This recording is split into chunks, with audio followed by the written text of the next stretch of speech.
What is good, NBA fans? Welcome into another week of Dropping Dimes. I'm your host, Matt Knost. And man, it seems like it happens every week now. There's already a ton of NBA action, and then NBA news breaks on Wednesday morning and kind of throws a little turmoil in the mix. We've got two, I guess you would call both injury updates in Kawhi Leonard and now Chris Paul. Stan Van Gundy got canned today. Scott Brooks was let go from the Washington Wizards. Got so much to talk about. Let's start with the Nets-Bucks game last night, because it was a straight up tale of two halves, man. First half, Bucks come out and they're just, boy, do they look good. Hitting everything, and the Nets can't buy a bucket. At the end of the first, so I take notes as I'm watching the game. Into the first quarter. So Harden, Shamet, Harris, Griffin, James, and Brown were combined 0 for 12. Every single point came from Durant and Green technically was the leading scorer with 8 points. Durant had 7, and that's all the offense they could muster. Nobody else could buy a bucket. Second quarter, Griffin chimes in a little bit, but this looks like it's the Bucks all the way. When we go into the third, the Bucks get up by 17, I believe was their highest at one point. 17 points, and you're like, this is over. And then slowly but surely, guys start hitting shots, a little here, a little there. Durant is continuing to warm up. It's not like he was cold in the first half, but we all saw what he did. And then the Bucks fell into the same problem that they've had now a few different times against the Nets, where it's late in game and we need a bucket, and I don't know who's going to get you that bucket. It's crazy. They're up by 17 freaking points, and nothing's going. And as good as a game Giannis had towards the end, he faltered, just like Middleton, just like Drew Holiday. And Drew Holiday looked like maybe he was slightly rounding a corner after the last couple games, but it does not look like much of an upgrade once again over Bledsoe. Still a better defender, but offensively, he's not giving him the punch and the third star that can help alleviate some of the pressure from Giannis. And then when the guys on the periphery, like in the first half, Bryn Forbes in the first quarter threw up this three that went in, and I was like, oh shit, is this going to be like against the Heat when Bryn Forbes just went off? And it was the Bryn Forbes game. But it was like his first, I believe it was his first shot, and it looked like a heat check shot. It was just one of those that I can't imagine Bud was happy with as he was rising up, and it went in. You're like, Bucks are playing with all the confidence in the world right now. And I mean, got to late, and it just, you knew Durant, every time he rose up, he was going to get a bucket. I mean, that everybody's focused on, and rightly so, that three where Harden was holding the ball at the top of the key, top left above the 3-point line, and floated that pass over the top of Middleton to Durant at the very top with 3 seconds left. And Durant took like 1 or 2 dribbles, moved to his right, and then rose up. And it's not like it was bad defense on Middleton's part or anybody else in the Bucks. I mean, they looked like they had stymied the possession. They're down by 1 or 2 at that point. And Durant rises up and just buries the three. I mean, it was a thing of beauty. He is making a case for best player in the world. So long as he's healthy, you have a 7'1" guy who can shoot from anywhere on the floor. He had a drive in the game where ended up as a layup, and he tucked around his defender, and there was help coming over the middle of the block. And I think it was Connaughton coming over the middle of the block, and he just slips in between the two and uses the rim as an extra, basically like not defender, but someone to block Connaughton as he's flying in, and just does this little slip layup. gorgeous. Over and over and over again. Other guys, like when Harden called off that double team when he was guarding Giannis and got Giannis to settle for a fadeaway floater from the baseline about 12 feet. That's not Giannis's shot. Whereas Durant, like that's in his bag. That's one of his go-tos. And as soon as he does it, it's going in. And there's the difference. I mean, Giannis had a good game, but he's only going to get those points from a certain number of areas. Now, he was hitting threes last night, but I'm glad that he pulled back on the number of threes that he was taking. The crowd mocked him early on when he was wide for three and momentarily thought about it and then pulled the ball back out and reset the offense. I thought that was the smartest thing he could have done because they got an easy bucket out of it. I think it was a 2 from Connaughton, if memory serves. And I was like, the crowd may mock you, Giannis, but that was a very intelligent play. You're not a good three-point shooter. It's good that you do take them to keep the defense honest, but you don't need to take as many as you have been taking. So to know what you effectively do within the context of the offense is important. But it wasn't enough, man. It was not enough. I mean, Durant played every single second. Every single second. I couldn't believe it. At one point, I think it was a Marv that called it out on the broadcast. It was like, Durant hasn't sat yet. And I hadn't really thought about it. And then now I'm constantly paying attention to that because he would have gotten rest at some point to the end of the first or the start of the second for his scheduled routine rest type of thing. And he's not coming out. And Steve Nash made the right decision so long as Durant isn't completely gassed for the next game, because their offense had no other real contributor outside of Green. Now, Griffin heated up in the second quarter. But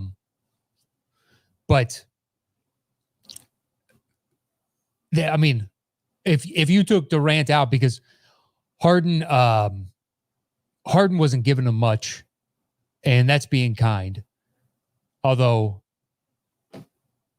he gritted through the probably still tender, I'm assuming, because all his shots were short.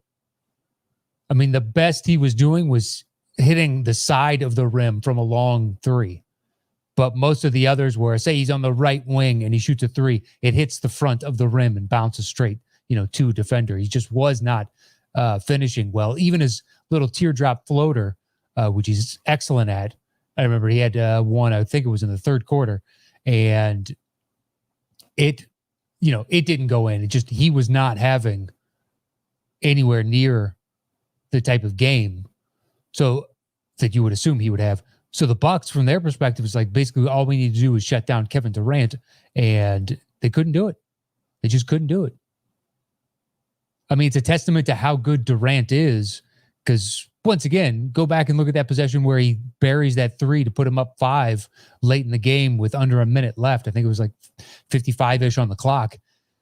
They played solid defense during that possession, and it looked like it was just going to be a shot clock violation, or someone at that point, you assume it's going to be Harden, has to hoist up a bad three, and just like, there you go, good for you. That's solid defense. Get the ball back, and you have plenty of time. There's no need to rush. You don't need to take a three unless it's a good opportunity.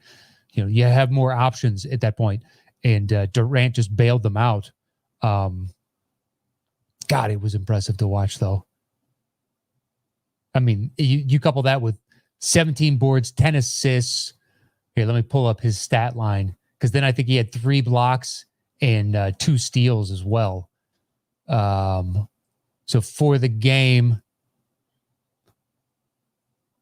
3 steals and 2 blocks with just 3 turnovers. Given the amount of time that he had the ball in his hands, just 3 turnovers and 3 fouls. Although I will say this, in Milwaukee's defense, Durant took 16 free throws by himself. The team as a whole for Milwaukee took 17. and it didn't seem as though Giannis was getting to the line all that much. Yeah, 7 free throws for Giannis, which is a decent number, but he gets to the line more often.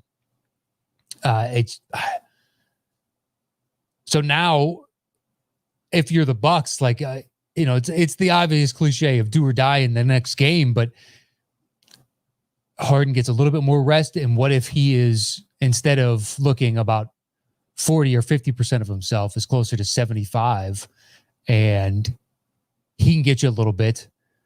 You really can't count on Jeff Green to do that again. I mean, that was his career playoff high, but is Joe Harris going to be cold again? I don't know. Statistics tell you that that's not the case. And they don't lack for confidence guys on the net side. I mean, look at somebody like Mike James, who bounced around various leagues. And when you watch him play, like, he has all the confidence in the world. I don't know. So the Bucks have a problem. And then it goes, if they get bounced, then we go to the offseason again. And do you retain Bud? I mean, the sea change of who your team is from Kid beforehand to Bud is dramatic. I mean, he's made them a perennial contender, but the problem is when it comes to playoff times, they seem to be a relatively easy out. Especially years, past. This year, they're at least fighting. They swept the Heat, and they've taken 2 games off the Nets, but it's also a Nets team that hasn't been at full force. And you have, outside of DiVincenzo, you've got your full complement of guys. I mean, you're the healthiest team now left in the playoffs, by and large. Atlanta has a couple guys out. Embiid looks like he's not 100% on that knee, and that's huge for Philly. The Clippers now are without Ibaka and Kawhi. Chris Paul is going to be out. It says indefinitely, but it looks like it's going to be not as an extended a period of time. We'll get to that in a minute. Utah Jazz, Donovan Mitchell still coming back. Mike Conley is out. It did, as much as during the season people were complaining about injuries and saying there seems like so many this year. And statistically, if you looked at the numbers, it's roughly in the ballpark of the average season. And actually the high water mark was 3 or 4 years ago. I think it was the 2017 season, for the course of the regular season. But in this playoffs, man, the list of all-stars that have gone down or are out is pretty staggering. So, bubble atmosphere into shortened off season, into condensed schedule, into now another shortened off season. And then next year we get back to normal with the regular schedule.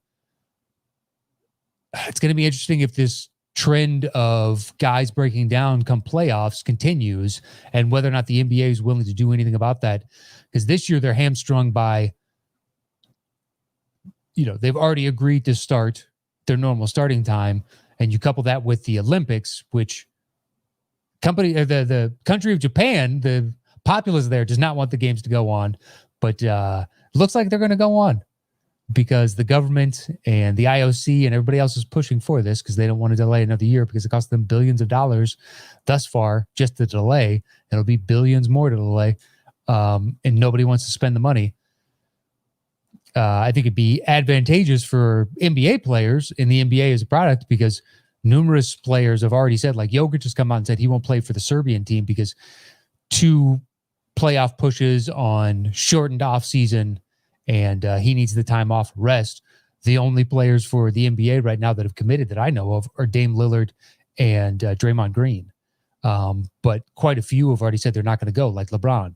And that's LeBron's last Olympics, more than likely, unless they want to bring him on as like a figurehead old guy, an old head for the next round and play some, or the next Olympics, and play some spot minutes. But that was his last opportunity to be part of the Olympics. But he's already done it several times, so it's not like he's missing out on anything. But anyway, so, I mean, masterclass from Durant. And if they can gut out a win like this, the prospects for the Bucks back against the wall in the next game, how do you not choose the Nets. The weird thing is, so as I told you guys last week, like I mildly favored the Bucks going into this series. It's 51-49 in my head. Could go either way. Just because I thought their defense was strong enough to slow down the Nets. You're never going to stop them. And their offense, with the addition of Drew and all the role players playing so well, finally might be potent enough to topple, the top tier competition. But then last night I was cheering for Durant. I'm a Durant fan. Not so much Kyrie and Harden. They seem like nice enough guys. Although I like the shift in Harden's game now that he's on the Nets. The ball moves more. He's still not cutting off ball as much as you would like. I mean, he's never going to be Steph Curry. No one runs as much as Curry at the guard position, just off of around screens and double screens, back cuts, et cetera, et cetera, et cetera. But, don't do the Houston, I'm just going to dish the ball over to Eric Gordon and then stand here at the top of the key and watch. He doesn't do that as much, but he still stands around a little too much. He's got more cutting and whatnot from him. But anyway, I was cheering for Durant last night. It's hard not to when it's that impressive and you see it. So go over to the comments real quick. Jeremy Bowers wants a 2-hour show. Unfortunately, I have other commitments today. Maybe I'll go a little bit longer, but I have a few things to do. Ramon Cook says, good day, everybody. Daniel Savola says hello. The Whackness 95, Bucks played the worst offense so far this season, maybe ever. Charles was right. They'd be champions if they weren't so dumb. I do agree with Charles in that if you're crushing them in the paint, let's continue to go to the paint. Now, when they collapse down into the Nets especially, like they don't have an interior presence. You're playing Griffin at the 5, who people will still get excited when he dunks. And then otherwise you bring in Claxton. Apparently DeAndre Jordan is never going to touch the floor, at least in this series. So Lopez has a good down low game. He can back anybody up that he wants to and play down low. He can also shoot from outside, and it gives good spacing and opens up the floor for Giannis. But take advantage of that. I do agree with Chuck of you can't just fall into the pattern and the systems that everybody else does just because that seems to be the most effective for everybody else. Yes, if you shot threes insanely well, then continue to shoot threes. But if you're crushing them in the paint, you might as well take advantage of that because it's the playoffs and take advantage of, drive every advantage you have into the ground until they make you do something else. But yeah, I agree with Chuck on that one. Johnny Shoemaker says, Durant was legendary last night, but I'm getting so sick of all these injuries. Yeah, Kawhi with the ACL, Chris Paul with COVID. This may be the most injury-ridden playoffs I have ever seen.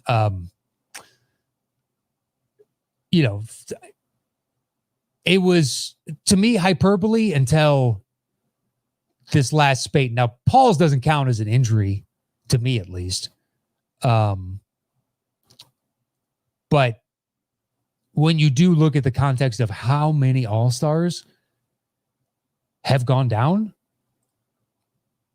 think about it. Okay, so Utah, once again, Donovan Mitchell tweaked ankle, Mike Conley, hamstring. We're just going through all the playoffs.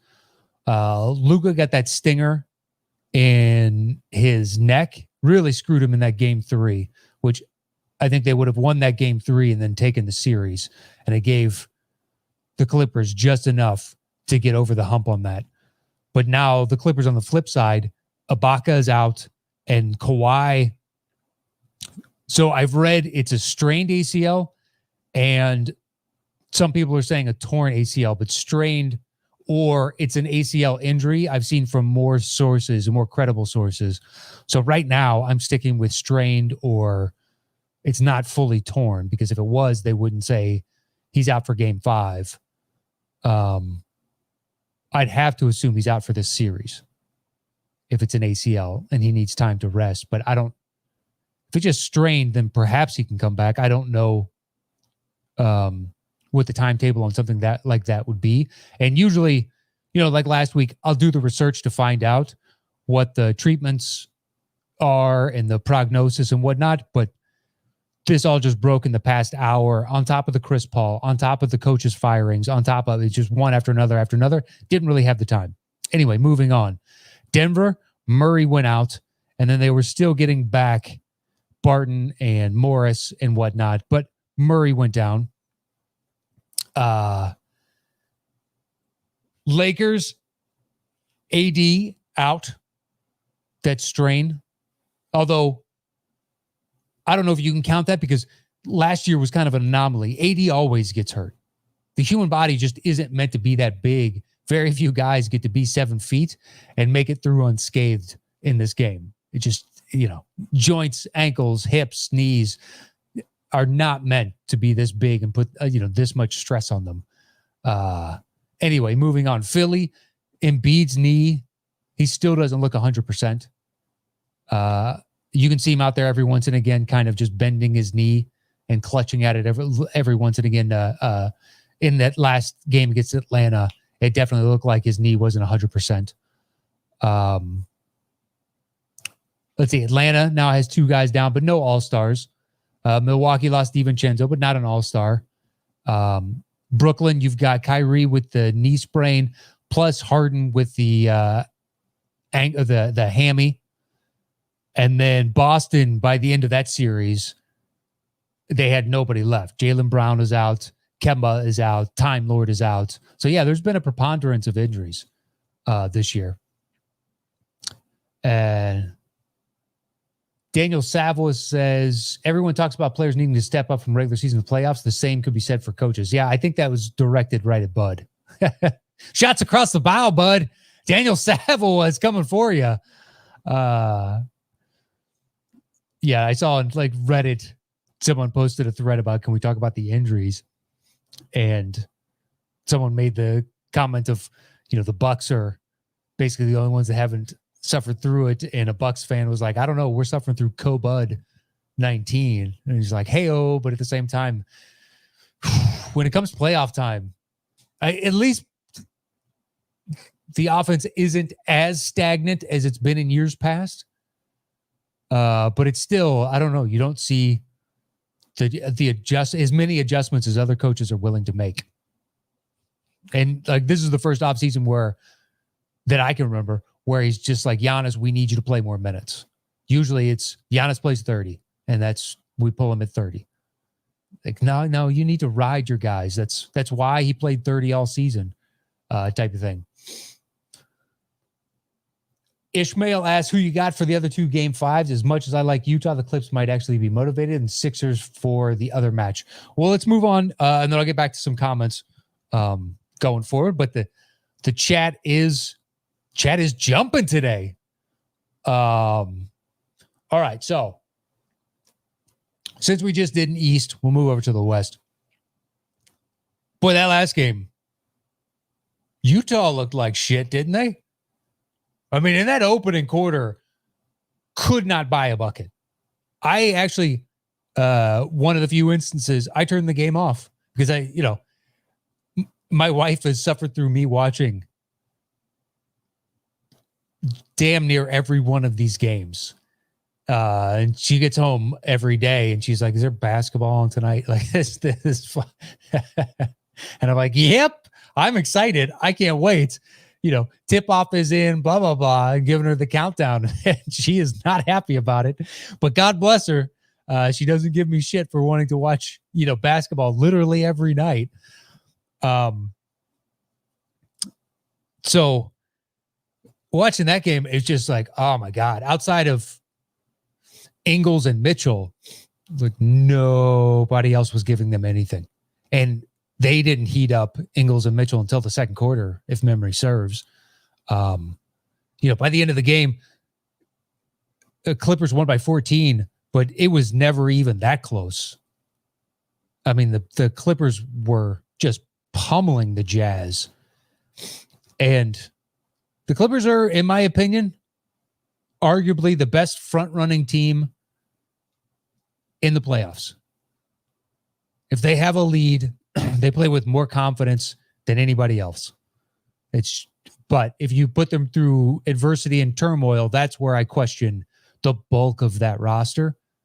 Paul George is a shrinking violet in a lot of high leverage moments that we've seen in the past. Morris, I don't trust in those.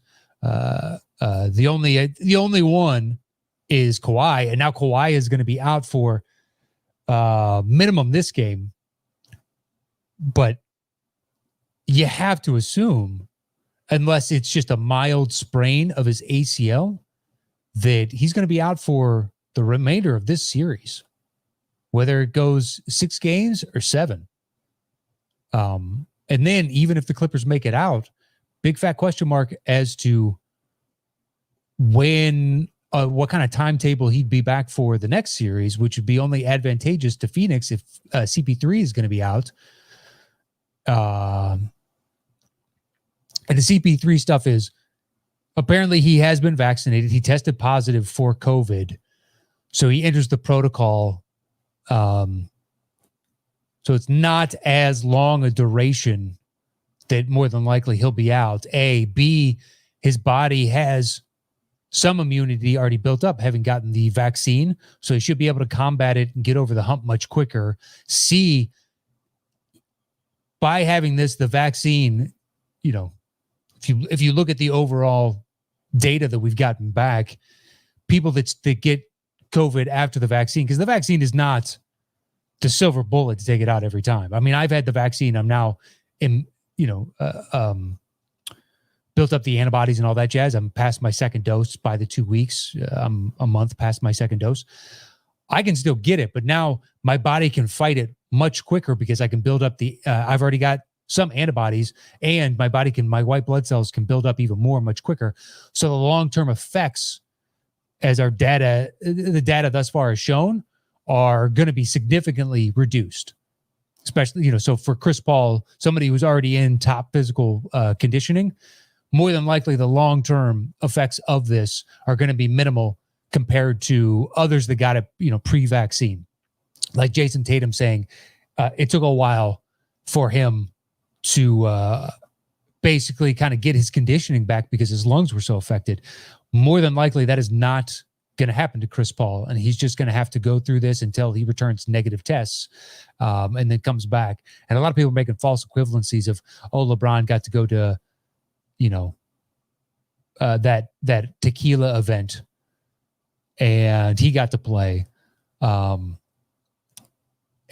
Chris Paul can't hug his mom or something, and et cetera, et cetera, et cetera. But I don't think LeBron returned a positive test, and I believe Chris has, which is weird. No matter how many sources you look at, I only found that one where that's specifically stating why he has to sit out, is that he returned a positive test.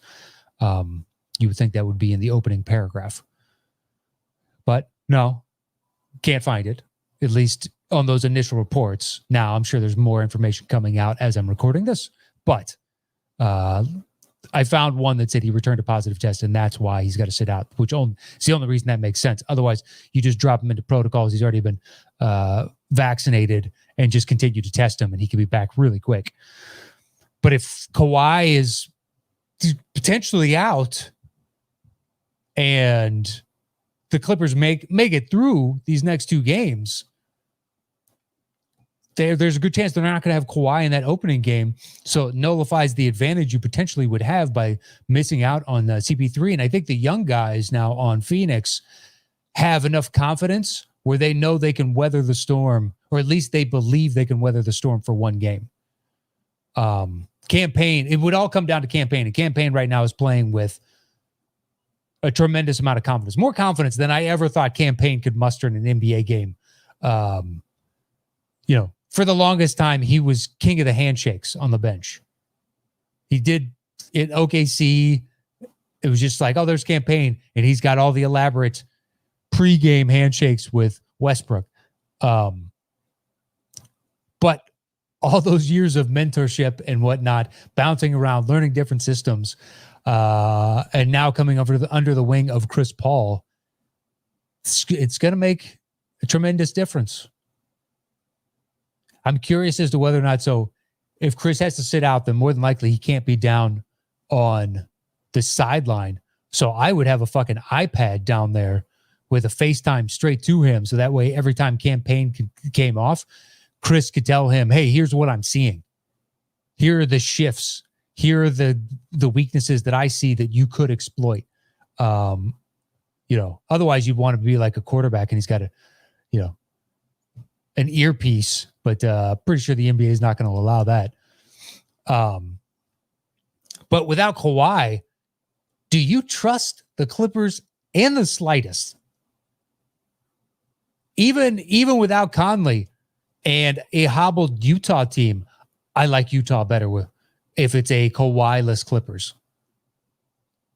So, I mean, prove me wrong, Clippers, but now you're basically saying, Paul George, you remember that series you had against the Heat that cemented your name and a lot of people's memories as being a top-tier talent when you went toe-to-toe with LeBron? And you remember how long ago that was? Well, we need you to do that. Even though that's really kind of the only instance that we've seen you do that, we need you to summon that ability once again. And I am curious, to say the very least, as to whether or not PG has that in his bag. And I'm not rooting against him. Seems like a nice enough guy. When he's on, I enjoy watching his game. I don't buy it. Because then you need, okay, say PG steps up, right? We'll just go ahead and we'll just chalk that into the Clippers basket. Boom, you got that. Now you need Reggie Jackson. What are the chances that PG and Reggie Jackson both have excellent games? I can't imagine that great. And if it's not PG, then you need some cobbling together of, Morris or Terrence Mann checking in, or any number of individuals that I'm not entirely sure that you can really rely on. Couple that with, I think if I'm Quinn Snyder, I ride Rudy Gobert as much as I possibly can and tell Rudy, hey, you saw what Kevin did last night and he played 48. We kind of need you to play 42 tonight. Because when he's out there, their defense is, you can see the Clippers coming in and seeing Rudy going, and then dishing the ball back out because they don't want to go in against this massive dude. And I don't blame them. Have you ever played against somebody who's that dramatically bigger than you?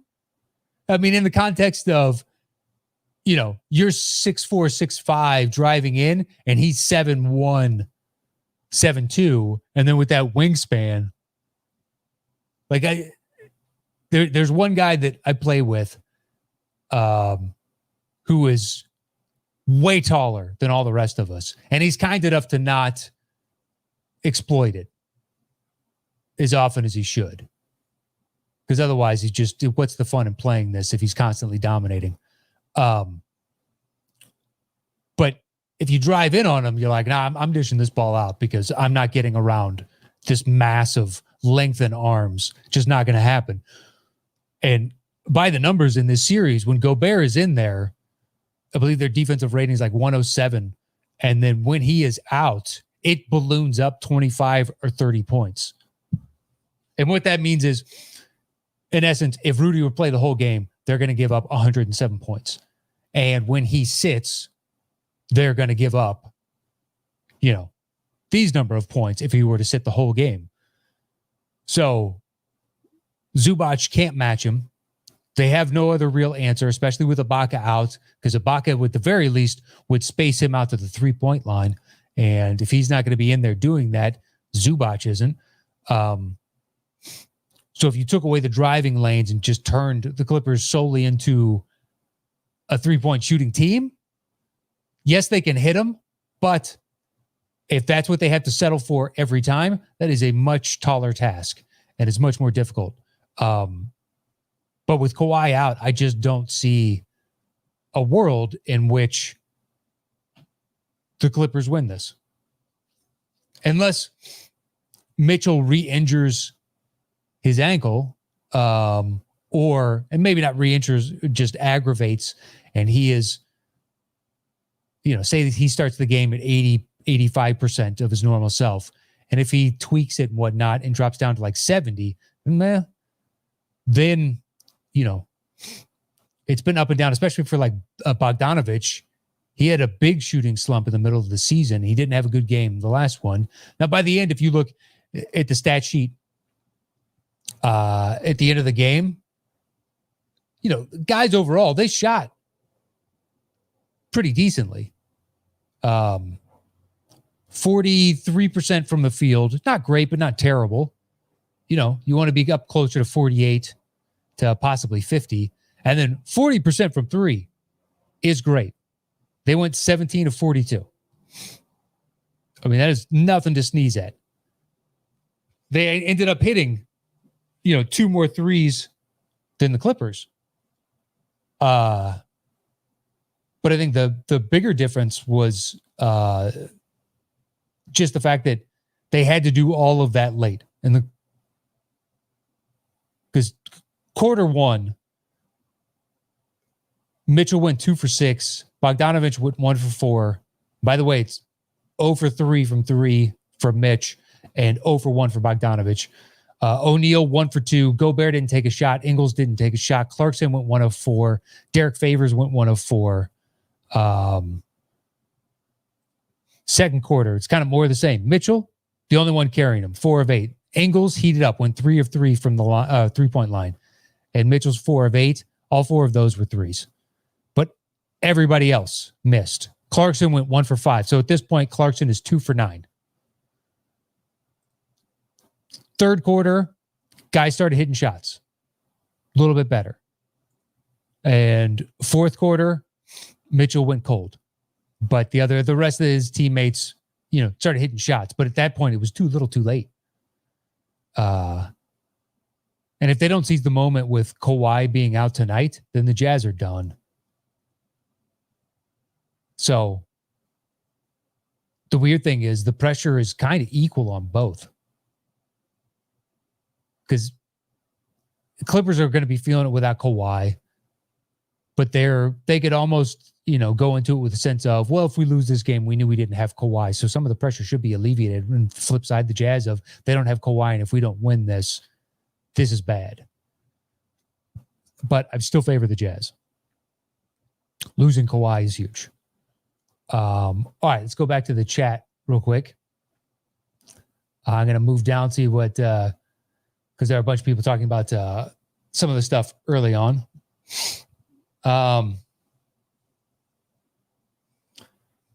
So Christian Vilstrip says, who guards Mitchell in game 5? PG had problems with slowing him down, right? Great question. Especially if you're not going to have Kawhi on the wing. It's not like Reggie Jackson is known for his defensive prowess. He's not abysmal, but, who on the wing is going to be able to slow down somebody like Mitchell? And even then, Mitchell's still getting the shots that he wants. So I will be interesting to see the chess match between Ty Lue, the adjustments he makes, and what Quinn Snyder decides to run.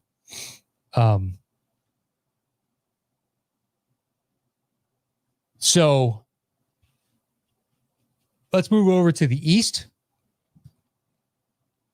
So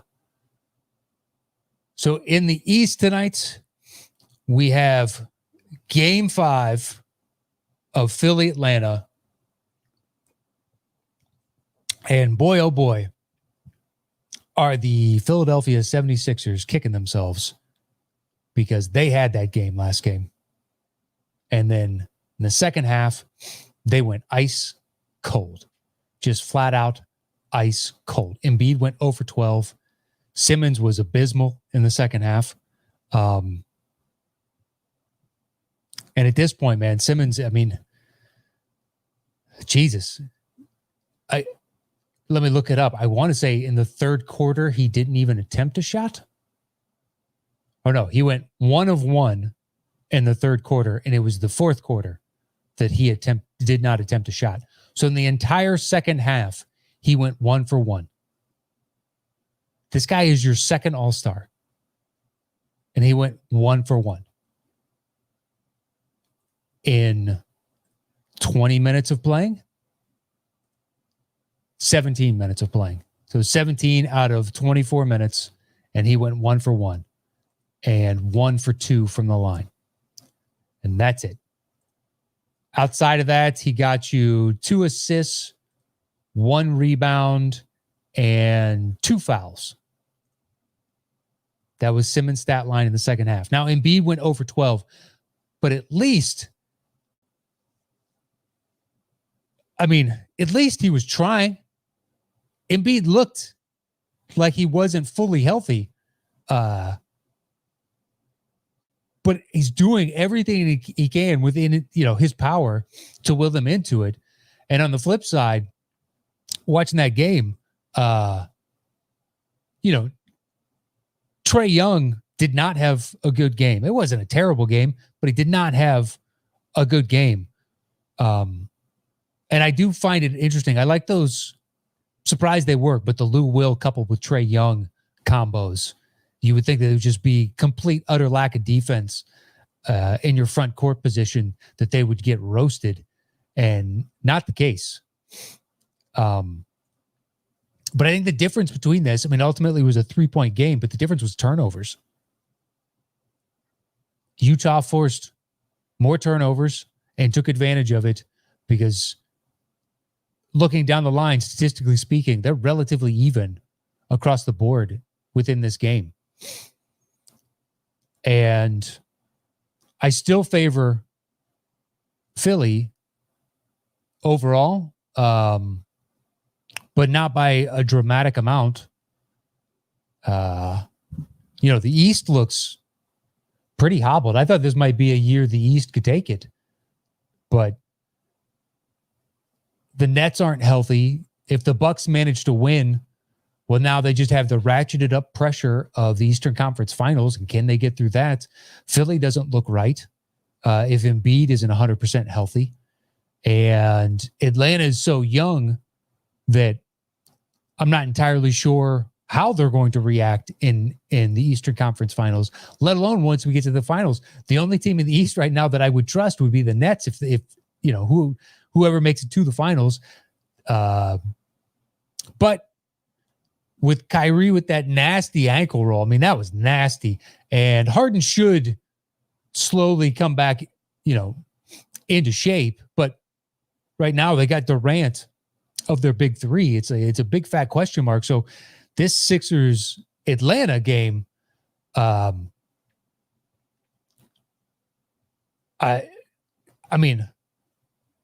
game is going to be huge tonight. What sucks is I think I'm going to miss the first 5 minutes. I have to take my dog to the vet at 4:00. It's only a 5-10 minute walk from my house. But still, I am fearful that they're going to be running behind, and then suddenly I'm trying to follow on my phone on headphones and listening to the play-by-play, which is fine.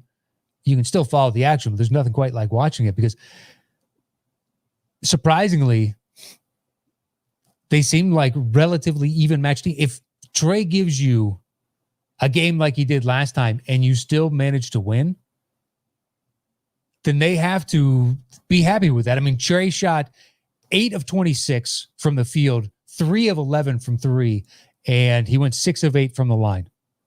Now, he did have 18 assists, which is wildly impressive. He was getting his other teammates involved, and that was huge, just finding them for easy buckets over and over and over again. Which, if you think about it, if he takes 26 shots plus has 18 assists, hit the ball is in his hands a tremendous amount. But they're getting production elsewhere from other guys. And I don't know that Atlanta shoots this bad from 3. They've shot 300 overall. But, Lou Will going 1 for 2 and Herter going 2 for 5 are your 2 best shooters. And I have all the faith in the world that Bogdanovich can do better than 4 for 13. That easily could have been 6 for 13. And then suddenly this game wasn't even close. Or Trey 3 from 11, even though he pulls up for too many long threes for a guy that doesn't shoot the long three all that well. I mean, it's good that he likes the moment, but unless you're Steph or Dame, I don't know that I want you shooting that shot. I mean, basically, you need to prove to me that you can, prove to all of us that you can, before we get comfortable with seeing you launch these orbital threes. But can you count on Atlanta to shoot that, below average from three again? I sincerely doubt it. Gallo was 1 for 3 overall. Lou Will was 1 for 2. Tony Snell was 0 for 3. Although Tony Snell, he did have a 50-40, 100 season, I believe. Didn't miss a free throw this year. So he can shoot from 3, but him going 0 for 3 is not like it's wildly surprising. I'm kind of impressed that he got that much run and he took 3 shots. But they also are suffering through injuries with DeAndre Hunter and Cam Reddish being out.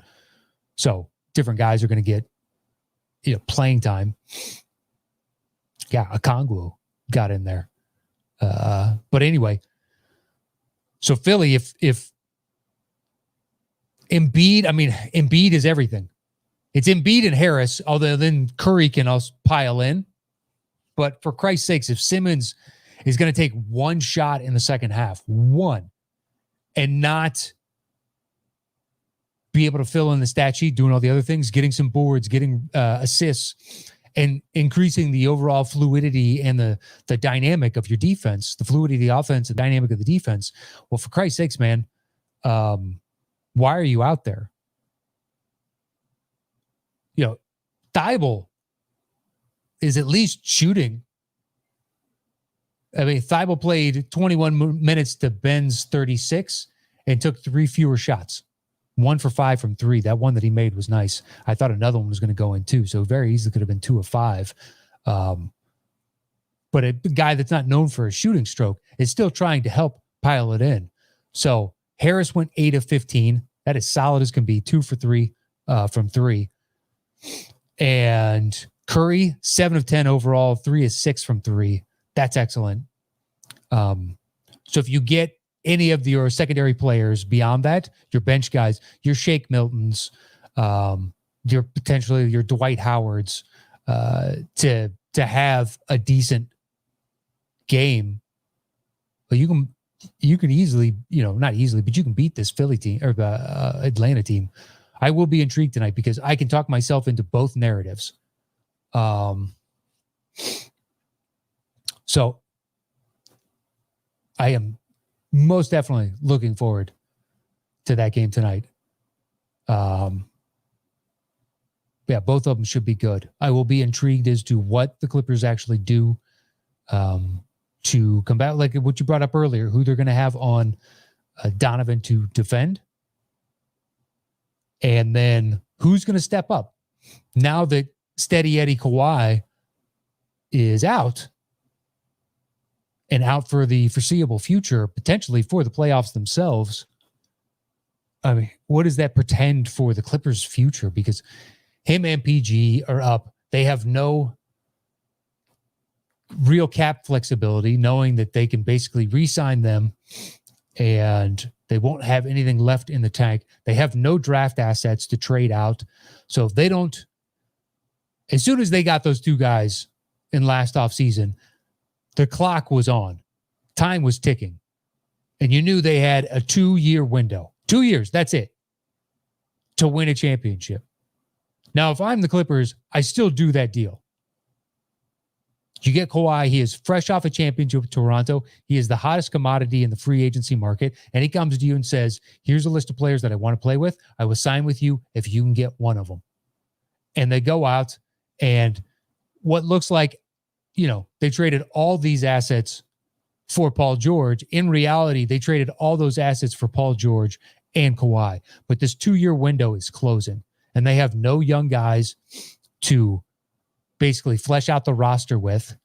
Now, a lot of people are saying, well, had they held on to Shai Gilgeous, that would be a third piece within this. And if one of the Kawhi or Paul George left, they'd still have Shea, and they'd have a nucleus there with potentially one of those two plus Shea. I don't know that OKC pulls the trigger on that trade if they don't get Shea in return, but potentially, considering the whole world knew PG wanted out. And it seems like the Clippers were just kind of bidding against themselves. But if Kawhi is out and they lose, man, that team is in a tremendous amount of turmoil, along with quite a few others. If the Bucks bow out, well, they've got Giannis, Middleton, and Drew now under huge contracts, and I don't know how much flexibility they have to add around the margins. You do it for a couple other teams as well. It's just like this is who they are, and if this isn't enough to vault them into championship contention, then a rethink and restructuring is in order. It's like Portland. They're nowhere near championship material. And outside of trading Lillard or McCollum, and they're never going to trade Lillard unless he demands the trade, I don't know what they do to refresh this roster because they don't have much flexibility. You know, they kind of went all in a little bit for this season. 2 firsts for Covington. They bring back Carmelo. They're gonna ride this out with what they got, and ends up with a first round exit. And now it's a big fat question mark of what's going on here. So, I mean, tonight could portend for the future of numerous different franchises as to what they do going forward.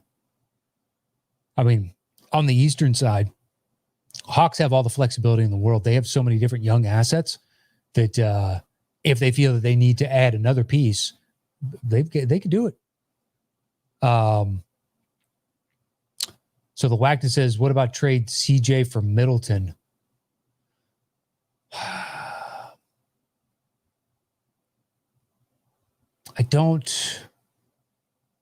mean, it's interesting. Middleton would give them some size that they're lacking and a defensive presence. Plus, unlike the situation that he's in currently, where late in game and late in shot clock, it's dump it to Middleton and get us a bucket. It's Dame for Portland. But if I am Milwaukee, I say no to that because your defense falls off pretty dramatically and you lose that size and that ability. CJ's a good player, but Middleton's slightly better for what they are and what they do, in my opinion. Plus, I need to look at the contracts to see whether or not they match up. So I think the Bucks say no to that. And my guess is Portland would hope that they would get slightly more in return.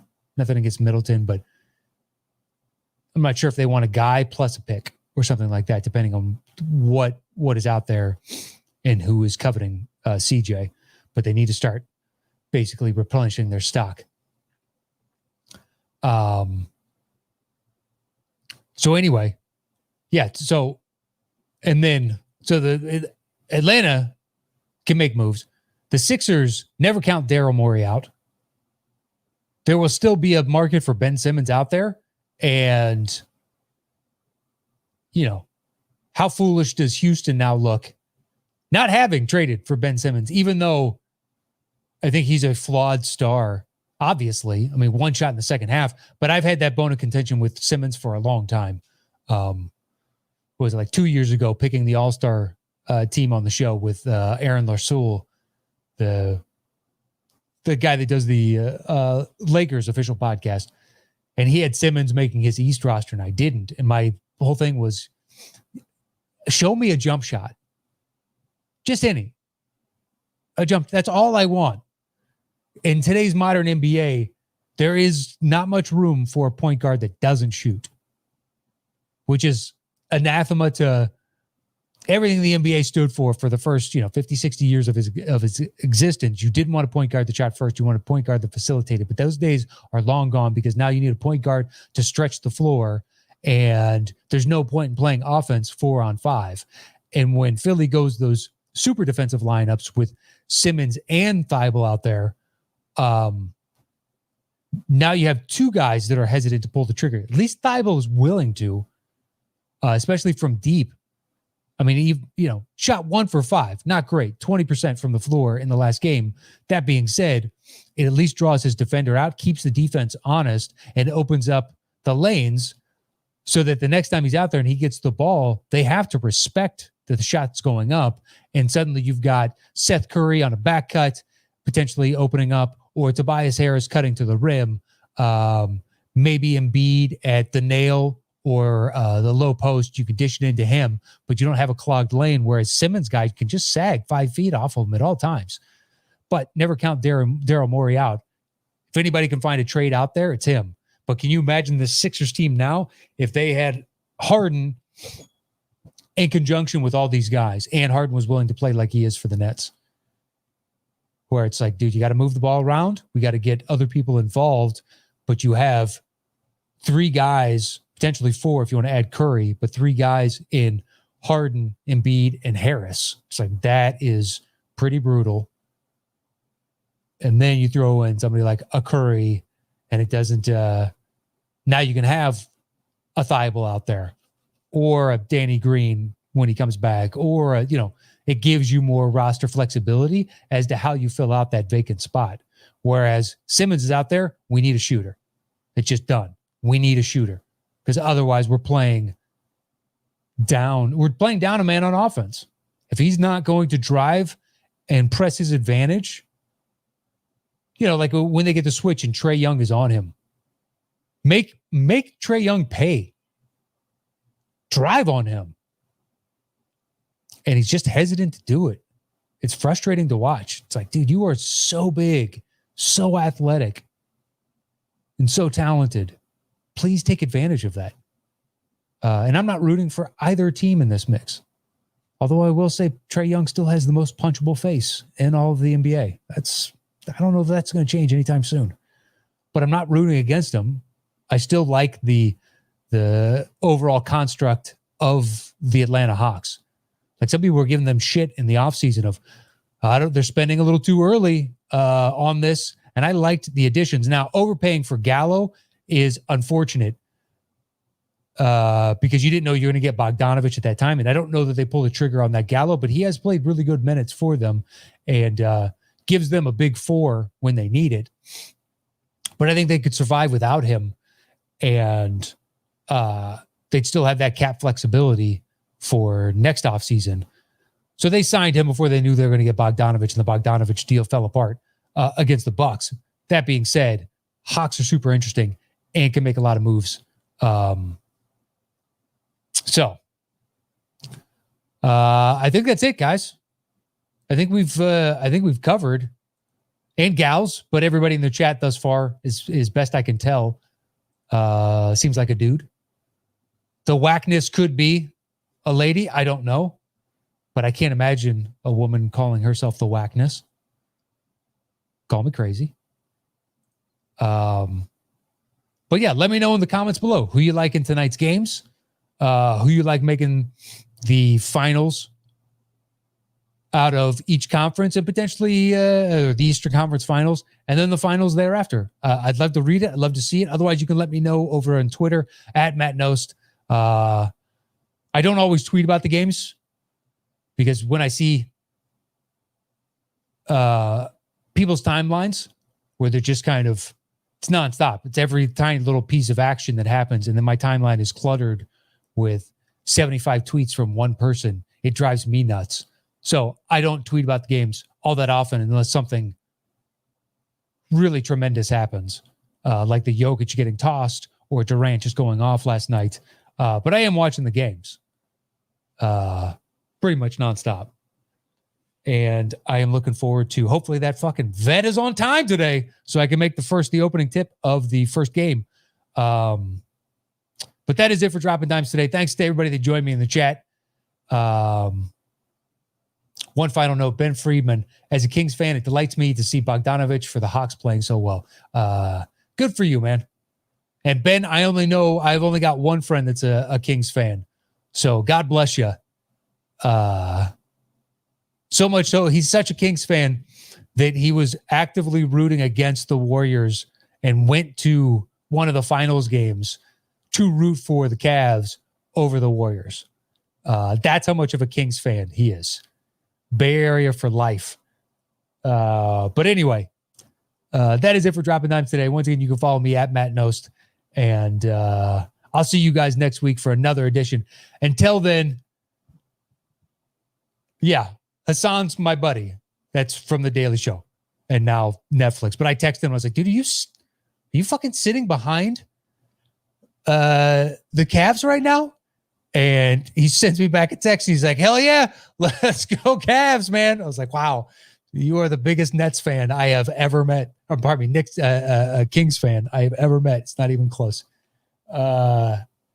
He's the only one. He's the only one in my life where when you meet people and they're like, oh, I'm a diehard NBA fan, that is an instant bond. Like I met somebody over the weekend who is a Lakers fan, went to a concert and ended up talking with the guy. And he was part of the band and he was hanging out afterwards. And he's like, yeah, I'm a Lakers fan. Then we just started talking basketball for 15, 20 minutes because he follows the game. We have an instant bond with somebody. So anytime I run into now, Lakers fans are very common, but Kings fans is like, holy shit, what are the odds? Yeah. Or if you run into anybody of the smaller market teams and they are diehard, those are my favorites because suffered through just decades of nothing and still loyal. That's impressive. But anyway, enjoy tonight's NBA action. That is it for me. Thanks for tuning in today. It was great. The chat was awesome and tons of great comments. I didn't get to them all and I apologize for that. But there's always next week. I'll see you guys then. Stay safe out there, 6 feet apart. Please get your vaccine, wear your masks, and we'll see you guys next week for some more NBA discussion. Until then, adios.